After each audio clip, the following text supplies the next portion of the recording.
Thank you, everyone, for coming. We're going to be talking about adaptive icons today. My name is Michael Cook. I'm a freelance designer from Iowa, somewhere in Iowa, probably doesn't matter where.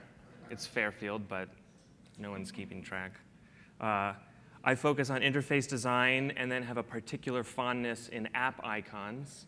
And that's what we'll be talking about today. You can follow me on Twitter. I'm going to present some websites that you could visit, but I've just been informed that all of my domains are down because the host is suffering a DDoS attack, so good timing. But in theory, you could go to cookiecons.co and see all of the icons I've done for clients over the last couple of years. And then another project that I work on is I'm assembling a small group of freelancers that just focus and are interested in material design projects. So we do web and mobile design. This presentation is going to take some time for me to share some of the thoughts that I've had since adaptive icons were announced, explaining what they are, how they work, and some gripes about them. I'm going to present the workflow that I've developed for designing adaptive icons, and then we're going to just look at a smorgasbord of icons that I've made and considerations that I've struggled with while putting them together. I'm going to attempt to be productive, though I do have some qualms. As it is currently, adaptive icons being this new icon paradigm presented by Google for Android O is essentially a set of constraints that are applied on top of the existing and largely ignored detailed guidelines presented by Google for constructing a material design icon that comprises of things like this soft gradient lighting on top, raised elements, background elements, paper and ink, a lot of philosophy and jargon that went into creating what I at least consider to be a beautiful set of guidelines that produces very interesting and distinctive icons for a wide range of applications. Adaptive icons takes all that's existing and then adds a few more constraints,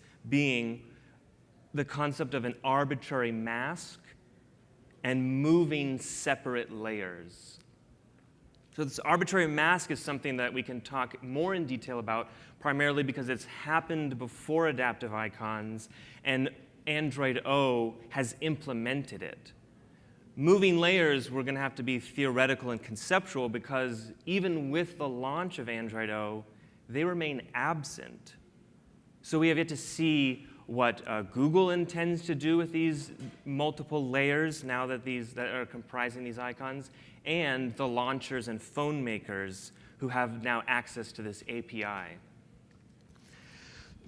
The Android masking of the Android icons has been happening already. Masking, or in this case, more commonly, a framing of icons. So if you use a Samsung phone, an LG phone, a Pixel phone, if one of your phone is a Mi, which is beyond the left, then you may have noticed a feature or by default that icons that are not first party to the phone maker are sitting inside, shrunken inside of a frame.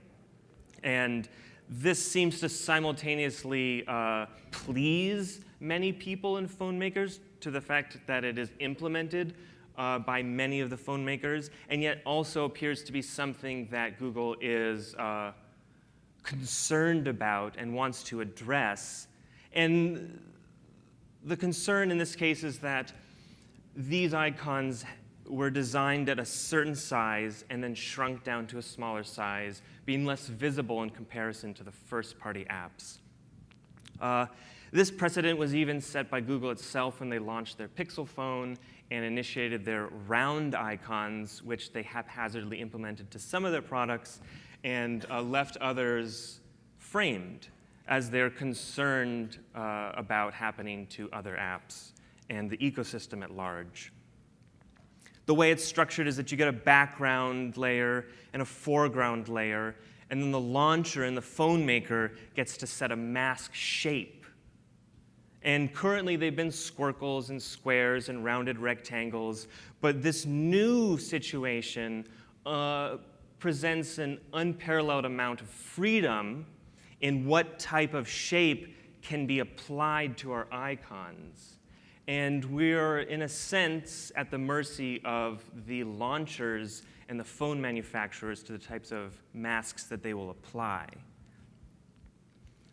This seems to be primarily in the name of consistency, which I, to some degree, agree with. We have 3 icons that I've designed, all with different shapes. And we can look at them when their shapes are harmonized, and there's a pleasing quality to that, I agree.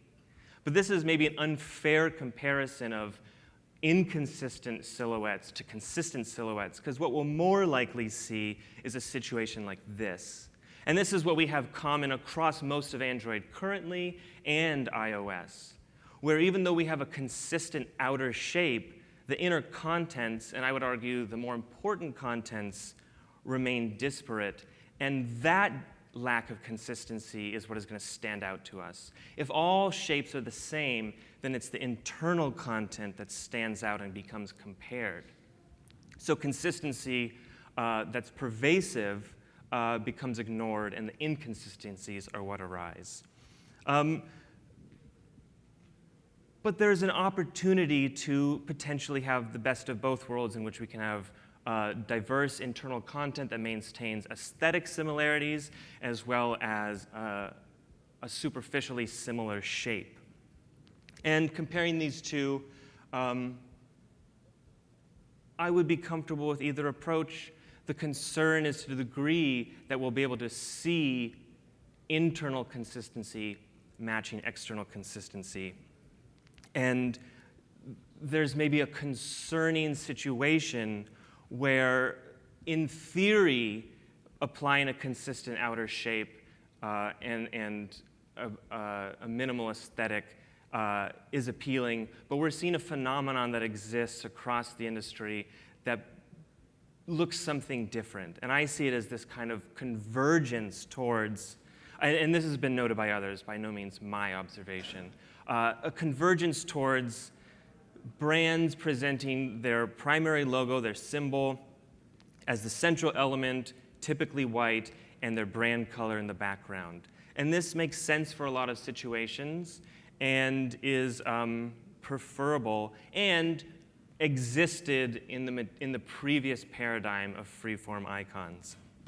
And this is actually, we're getting a better look at this because this was put together by a single designer, Christian Ruiz, who explored what it might look like for many brands to take this approach. But we're being generous about the efforts that these companies would take to pay attention to the fine details, because adaptive icons are now asking even more of us.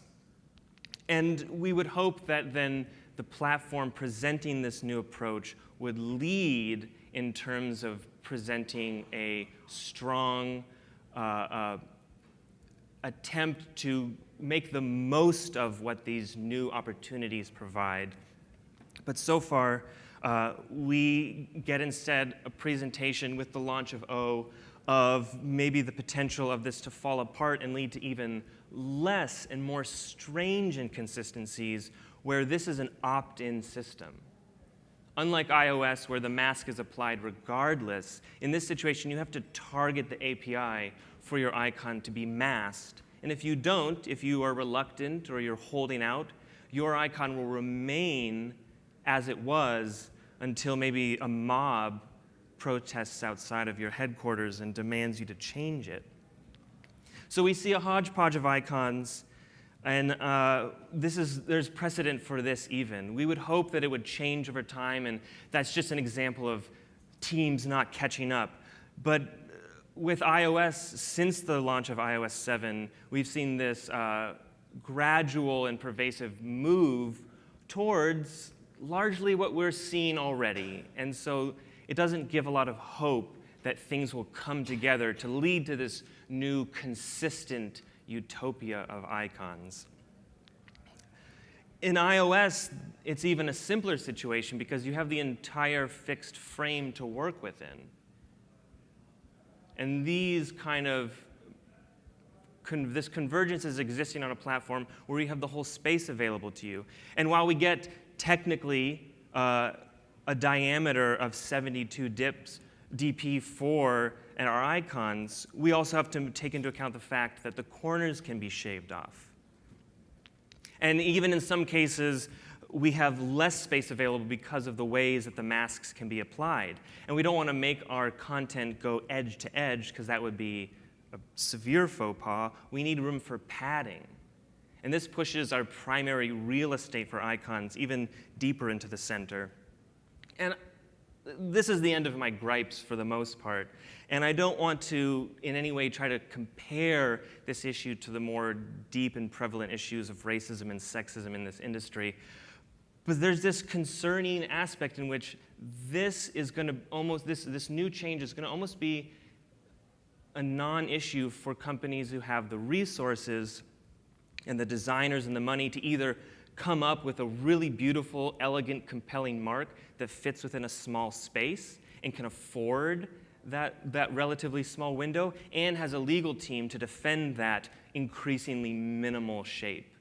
Whereas most of the clients that I work with who are young, aspiring, independent developers from around the world working on nuanced apps who have no budget for marketing, who rely on the gladiatorial coliseum of an app store to present their ambassador of their app, their icon, they need room and detail to present what they are and distinguish themselves from other apps.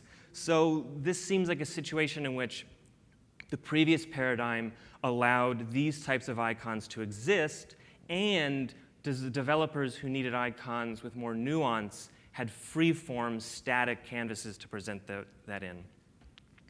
And yet, despite all this, we're going to, in good faith, pursue what it could be to have a great adaptive icon. And so I'm going to present principles and observations and examples of things that I've been exploring and working with while converting my icons that I've made to adaptive icons.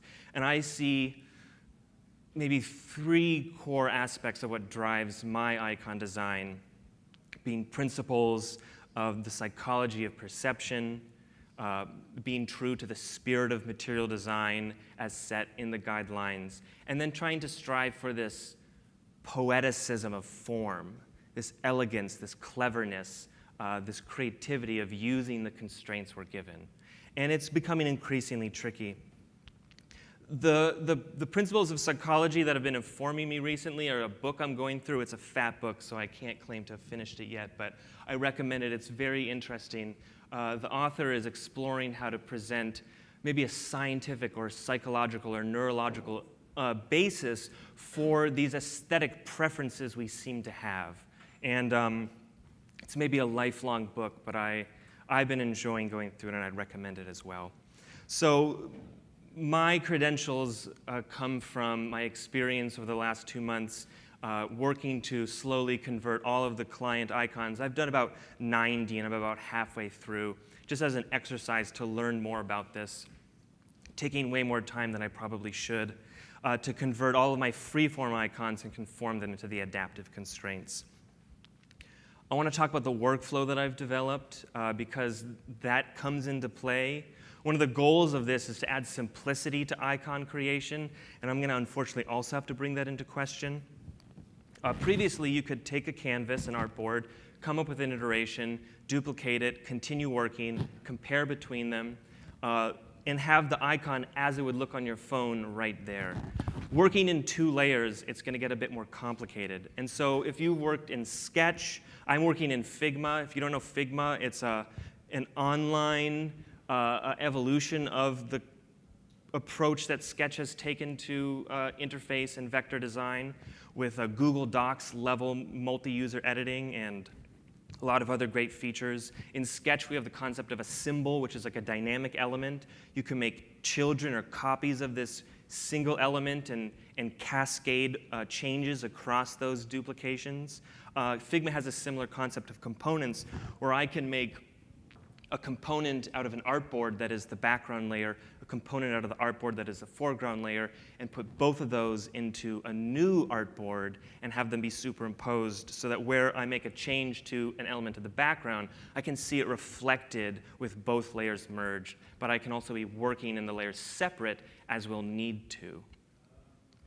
I can then take that composite symbol or component and I can place it under a sampling of the potential masks that we could find ourselves in. And this could be longer and longer, and as different launchers and phone makers make new masks, we may need to increase the number of tests that we're doing with every icon. But in the same situation, I can now move a single layer and see it reflected underneath all of the masks that I'm testing with. And I can go a step further, and in my work, I do lots of iterations, so I can see a trail of the work I've done to draw inspiration and inform how I move forward. So I can duplicate a composite layer, break it off from that attachment to the parent, and continue working. I then have to take these elements, because I need to test it in motion, and I have to export both layers, upload them to an image host, and then use a tool that has just been a lifesaver, developed by Marius Claret, where you can take two layer files, Adapticon.2.io. You can take this tool and you can paste in both layers, and it will allow you to get a sense of what it's going to look like under different mask shapes. And you can also tap to kind of get this idea of what it would look if it was an expanding behavior. And you can move it around to get a simulation of parallax motion. But in terms of saving time for icon design, this does anything but that. It increases the amount of time it takes to develop and test icons dramatically, because we're not only having to test under different masks, take more time to composite layers, we also have to test the motion and fine-tune back and forth with the uploading. Hopefully better tools will be built. Hopefully I can work with Marius to build better tools, but until then, this is a more cumbersome design process. The deliverables are fairly simple. Instead of the previous situation where you would deliver icons at each of the main sizes, they just want the largest, and they're going to themselves shrink it down to the rest of the situations. And that's a convenience, but it erases one of the vestiges of kind of like really serious icon designers who would fine-tune their icons at every size to ensure that they read well on cheaper phones for emerging markets. So this is a situation in which people with expensive, great phones are not going to be inconvenienced. But we're producing just a background layer and a foreground layer, and that's what's being loaded in at XXX HDPI. That's my workflow. We're now going to jump into, for the remaining time, explorations I've done, providing both simple and then more complex principles. Some of them are just handy to think about. When composing icons, as I mentioned before, I'm interested in the poetry of the form, in the structure and the creation. And not my icon, but the phone icon created by Google when they released their material design in 2014 for Android Lollipop. Really beautiful construction for some of their icons. Seemingly complex shapes comprised of very simple, primitive shapes, arranged and interacting in elegant ways. So I try to take this spirit and this poetry and reproduce complex shapes using simple forms. And this is beneficial not just in a philosophical sense or an aesthetic sense, but pursuing this simplicity of form allows for elements to be readable at small sizes. And so if we constrain ourselves to simple shapes and simplifying complex shapes into simple shapes, we can ensure that they'll be more readable on smaller screens and for people with poorer vision. So some examples of taking simple forms. In this situation, the client wanted the app creates these web beacons to send you alerts, and the client wanted the lighting of the fires of Gondor, but for web technology. So this is what he got.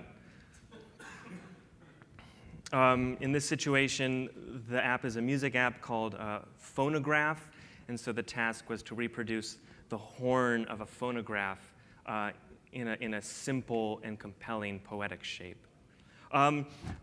But one thing to notice in this situation is I've done the thing that I despise, which is I've framed my icon, which has just been a constant dilemma for some of these situations, in which there's a disparity of what types of symbols and concepts can be represented in an arbitrary shape. And so for some icons, we will be forced to essentially put an icon within an icon, which is not the worst thing, and we're probably all used to it at this point, but it's a bit frustrating and unfortunate.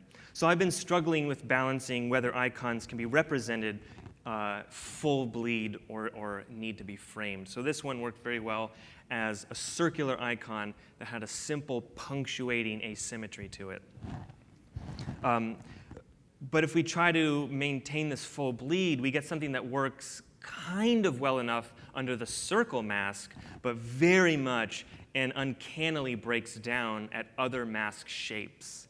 And so in this situation, I feel drawn towards the compromise of masking, of framing it, rather than trying to achieve a full bleed experience. Or for this one, in which I'm trying to convey a shifting, a transformation of sound to lyrics.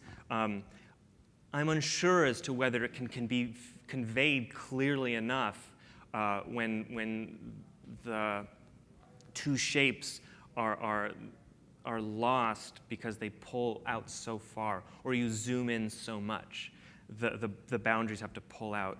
And this was a difficulty, and this is a difficulty that adaptive icons, and a beauty of freeform icons, is that we could simultaneously convey two pieces of information. With the surrounding background piece could convey one piece of information, and the central foreground element could convey another, and there could be a relationship, something implied between the relationship between those two elements. That's something that we're going to struggle more with. Can we reliably achieve the recognition of a battery if we just have the nipple at the top? Or do I have to put this in a frame as well? And this brings up another issue in that as things move around, we lose the opportunity to maybe achieve just the most elegant overlapping or lining up of elements. And so in the freeform icon on the left, I've been able to center comfortably the shield. I've been able to meet the waves of the battery fluid at a fixed point, and I've been able to have the long shadow go from one clear point to another clear point to have some structure, some sense of stability in the composition. And this is something that is going to break down both with motion and with our inability to make sure that we can lock in the boundaries of an icon. Other opportunities in which I'm finding to line things up, even if asymmetry is required, is finding 2 points to lock in a shape as it overlaps. Not to have slivers, and not to have things be so close that they seem to line up but do not. If there's no way to line things up, then we want them to overlap generously so that they feel like they are comfortable with each other, that the relationships of the elements is not butting up against each other, but comfortably and harmoniously overlapping. So if things can't line up well, we want them to overlap well. And if things are too close, there is a perception presented by this book that things that line up very close but do not touch creates a sense of anxiety, an anticipation of the convergence. And things that don't overlap enough create a sense of weakness, of a loose connection, as we draw from maybe a perception of built structures and our assumptions about built structures translating into our perception of digital structures. So I look for ways that I can build relationships both immediately and across elements to bring harmony within a shape. So lining up elements with shadows, having disparate elements come together at points of meeting or of symmetry. And beyond that, we now have to think about how things are going to move around. And so besides the fact that that just breaks all opportunities to tie things together, we can take solace in the idea that this movement is likely going to only occur in brief moments, which is both a silver lining and an additional just frustration in that we are spending, as certainly I am, a lot of effort to make icons that move well for situations in which movement is going to be minimally perceived and not reflect into the performance of an icon on an app store where a lot of icons do their most amount of work. But nonetheless, we can improve the experience of movement by applying the background layer, where something that is by itself seems disjointed in space, we can contextualize that movement with 2 layers for a simple parallax effect. This is an age-old practice, and it helps immensely in this. So even if there is an icon symbol that does not fit, like the new Phoenix icon that I'm working on, we can frame it and apply enhanced appreciation and experience of the motion by just applying a simple background element to fix it in place and create that relationship. However, many compositions do not work if we want to have some parallaxing. So for this slide, the icon for the Reddit app slide, it worked fine when it was static, conveying motion in the background and the antenna in the foreground. But there's a very wobbly and awkward experience phenomenon that is produced when you try to separate those layers and have no control over how they move. And so in this situation, the arc of motion becomes disjointed in an uncomfortable way. And even as the top layer moves to different extremes of its reach, pieces of the underlying of the arc of motion peek out from corners in ways that they should not. And you could go to tricky lengths to mask that, but we're now starting to ask how much effort should we be putting into this? Avoiding these kind of awkward overlaps and intersections that occur during motion is something that I would consider to be, if we were thinking of the ideal adaptive icon. Certainly not a typical adaptive icon, but if we're looking for ideals to strive for, then I would say we would want to have the elements as they move with an awareness of their ability to move, to keep in mind their limits. And this is unfortunate because we have not been told the limits of motion. And in fact, phone manufacturers will get to set limits and behaviors of motion themselves differently. In this situation, I'm really at a loss as to how to avoid this kind of mess that happens at the intersection that was clean and secure in a freeform state, but quickly becomes messy in the middle. In this situation, I've given an example of what I would consider a well-crafted level of movement, where the inner object is aware of the size and location of the background layer, and is sized appropriately so that the movement is clean and coherent. This is going to be difficult and in some cases impossible to achieve. Sizing to fit things is very difficult, which is ironic for a paradigm called adaptive icons. But we're seeing this more as maybe instead of adaptive icons, we are rigidly compromising to the lowest common denominator of our constraints. And if anyone's worked on composition before, especially with icons, one of the things we notice is that different shapes center differently and should be sized differently within different frames. And this is something that we have no ability to address. And so an element that fits within a squircle is going to feel too tight within a circle and too small within a square. So I've been sizing things to a squircle, which is an awkward in-between. But it's still going to leave for awkward situations where elements will feel cramped in some situations and out of place, out of alignment in others. In this situation, I've even had to adjust this cast icon so that it could work under different sizes. If I just did the typical arc, that is the nature of the circular of a chrome cast symbol, then it could work fine for the circular mask, but starts to curve in on itself very awkwardly at the full bleed. And so this different approach allows me to create a compromise that kind of works under all situations. Sizing to fit applies to other things as well. We have a desire to put the main elements within the middle, but if we have objects like wallets where we need to indicate, or any other symbol that has important element at the top, we're now in conflict.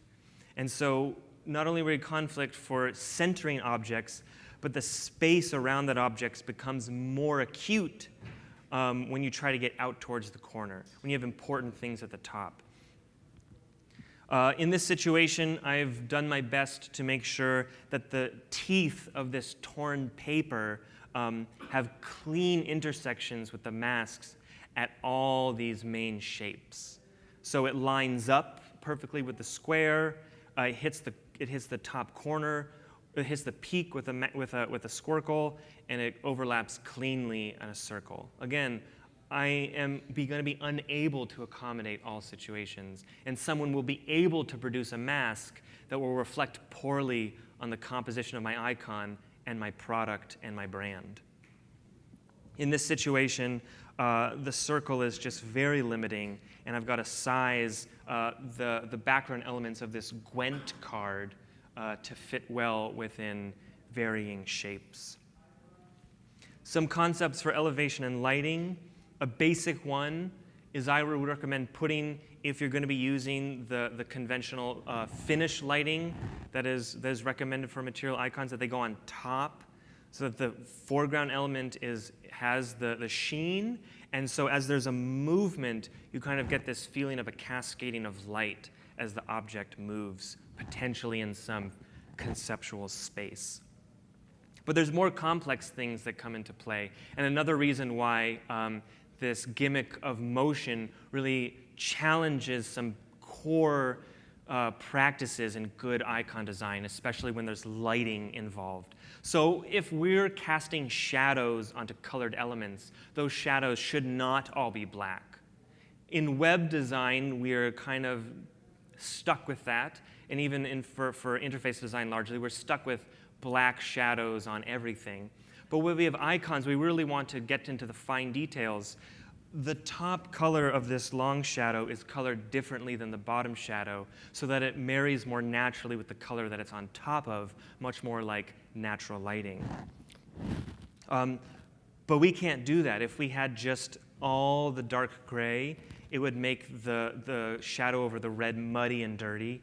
If we had the red, it would tint and warm up the gray in an uncomfortable and confusing and illogical way. So we have this hack where we make a patchwork of shadows. And I do this across most icons, and it happens frequently. In our situation, I have to come up with this weird mixture where I have two shadows superimposed, and they're coming from different angles. And I'm just trying to make sure that they're both present in their own sectors and overlap in a way that is at least sufficiently harmonious where you can immediately tell that I'm blurring two colors together in the center. Shadows can also be faded out. One of the things and one of the reasons that long shadows got their name and their bad rep is that these shadows were just kind of drawn out to infinity, which just looks, absurd and tacky. So I would recommend fading them out. Again, we can't tell where to fade them out to like we could before. We want them to, I'd typically like it to gently fade out into invisibility by the time it reached the edge of its surface. But in this situation, again, we've got to play to a perceived medium. In this situation, trying to avoid these janky overlappings, in some situations, I'm able to finesse a shadow by just doing something that's outside of maybe the typical specs of a long shadow, but I just kind of get rid of the top layer and avoid all of that issue. And then the long shadow looks something like this. And it works because I'm shadowing these foreground elements in a way with using a color of the background element. So the shadow does not appear on the background and only appears on the lighter elements. This is not going to be possible for all icons, such as this one. In this situation, I'm getting rid of this small sliver at the top right, and I'm just expanding that outwards. I said I wasn't going to gripe, but I've got a couple more issues that I'd like to address, at least more productively. So in this situation, I've composed a washing machine icon. You know, it's a bucket list. And we have a form that has its own meaning and symbolism. But if we want to move these layers around like this icon desires to, this structured composition of the water can't work. And so we're going to have to break down strong forms into things that can flow, something that can move around as the foreground and background shift. But we also can't put things in the corners because we have to worry about that very limiting circular mass. And so all of these elements are going to have to come into the center. Again, a compromise, especially for an icon of a washing machine. Icon banners are very popular, at least for maybe a majority of apps on the App Store, either to indicate the difference between a pro and a light icon, a sale of an icon, and then more commonly, which I disagree with, but it happens and it's competitive, is that icons on the Android Play Store will indicate that they have been updated recently. So say like 2017. These types of things are going to be very difficult when we must mask everything and can fit things that typically needed to be out of the way but prominent into our icons. So I've been exploring different ways. And in this situation, the key can fit in this bottom space. It's cutting off a lot more of the icon, and doing it diagonally to allow maybe the more vertical icon to show is going to work fine for a circle, but it's going to have just an uncomfortable, just like an agoraphobic amount of space to the corner. Similarly, we're going to have a difficulty if the content we want to put in the banner is too wide. The key fit well, but this word needs to go up higher, and we don't want to make the banner too high, so we're forced to have something that fits okay in the smallest constraints and allows too much room in larger canvases. This icon needed both a pro and a sale indicator, so while the key could go well at the bottom, I can't rightly cut off the top quarter or the top third for the sale, and so we're forced to do something like this if we want to achieve both banners. I was able to slightly refine it by producing something that will take away some of the extra space of the banner at large sizes, but still fit well as a circle. There's an issue with triple layers and just anything that comes in pairs of 3 in a significant way, which is a very common and beautiful way to compose designs, using 3 elements to produce a sense of rhythm or patterns. Things that worked really well in fixed frames just come out awkward and uncomfortable. In this situation, I can't reduce it down to 2 because that breaks the fundamental composition of the icon. This client is going to have to pay me, or would have to pay me, to come up with a new composition, saving them neither time nor money.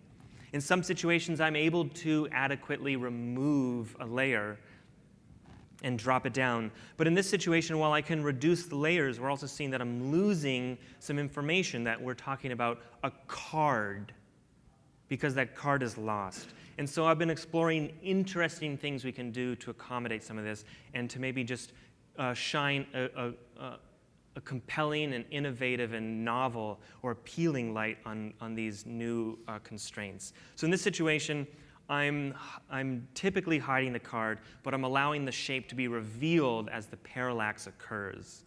Is that adequate? I'm not sure.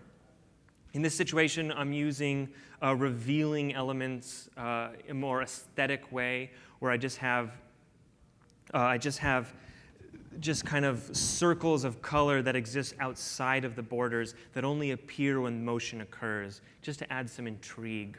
Hopefully that helps. It probably won't. Again, we can do, instead of the typical foreground element and background element, we can have the foreground element kind of be a masking to an internal element. With the washing machine, here's a compelling reason for me to frame the battery. If I can get a sense that the battery fluid is sloshing around, something where the movement actually kind of enhances the experience of the content within the icon. Or the use of transparency. In this situation, the transparency is subtle. I have a grid that the foreground shape fits with, it's related to, they're aware of each other, and I can just interestingly break that with an illusion of the layers and the transparency. Transparency can get much more difficult, though. In this situation with the freeform icon, I got to use my artist's discretion to describe the exact nature of how I wanted these elements to appear as if under a red color. So this is an icon where we're changing the wallpaper of the phone as your location changes. And I could determine exactly how I wanted that overlapped map marker to be. But if I want to take this same shape and then just apply a literal transparent layer on top, in order to get a rich, saturated red, I obscure the underlying shapes too much, and I compensate by applying an intense gradient on this element that moves away from the point of overlap, so that it is able to be seen more visibly under the saturated red and is still largely secret, even in motion. In this situation, I'm drawing a relationship between the foreground and the background element with this ketchup bottle, the app Ketchup on news. I'm really happy I got to draw a ketchup icon. Just wonderful opportunities. But this was tricky because if I just wanted to have a white transparent layer, this is what it would look like using our very rudimentary layering effects that we can do, which is just straight opacity.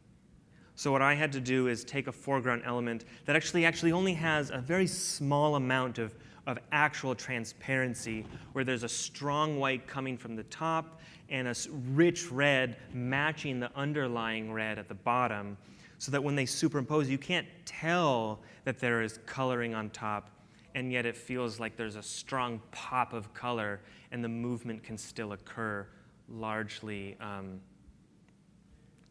not awkward.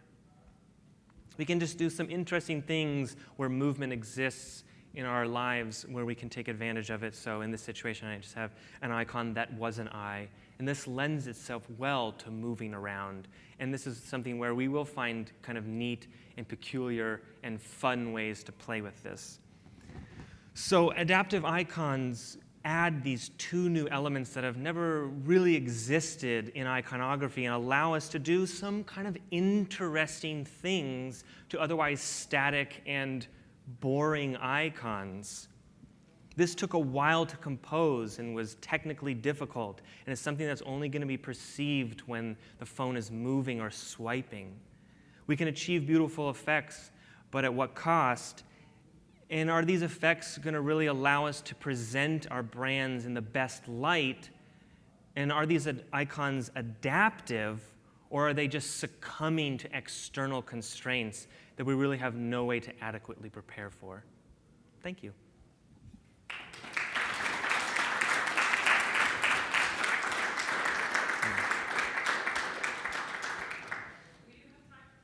Oh, wonderful. I'm also happy to talk way much more about this in too much detail if you catch me outside. There are a few other people who design icons, but we're a small group.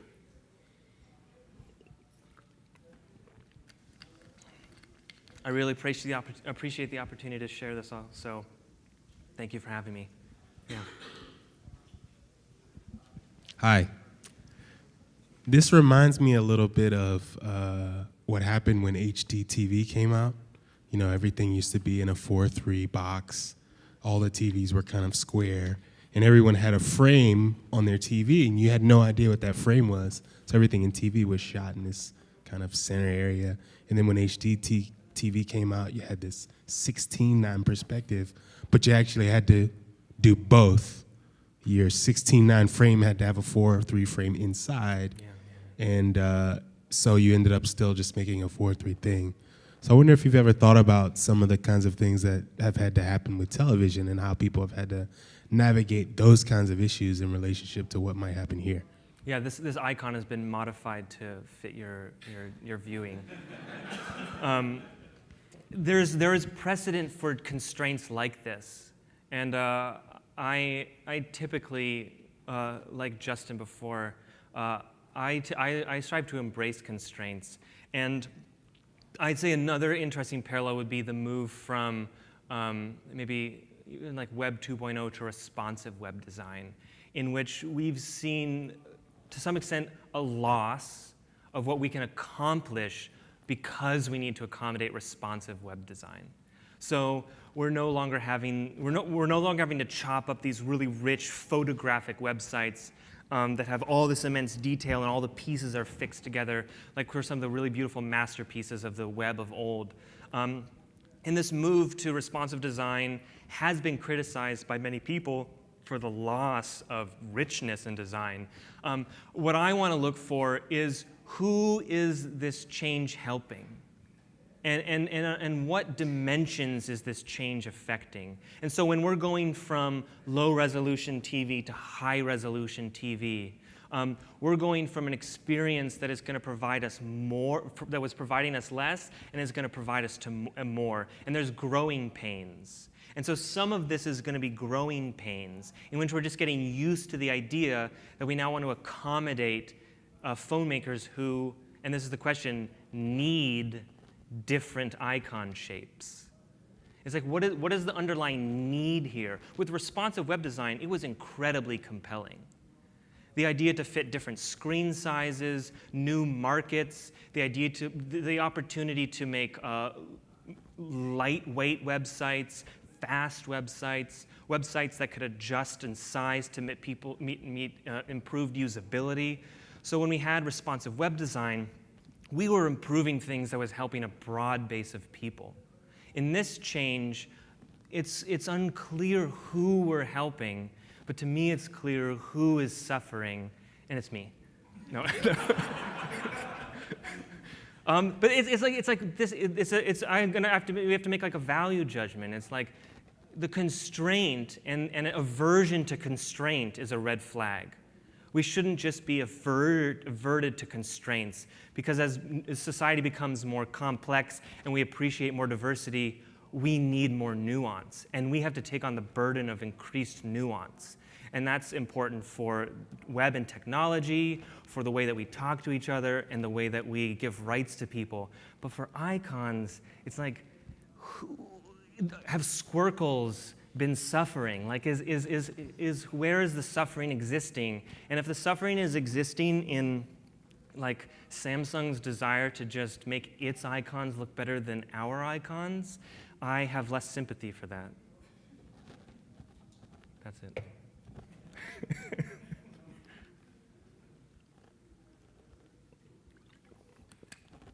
Great. Thank you so much.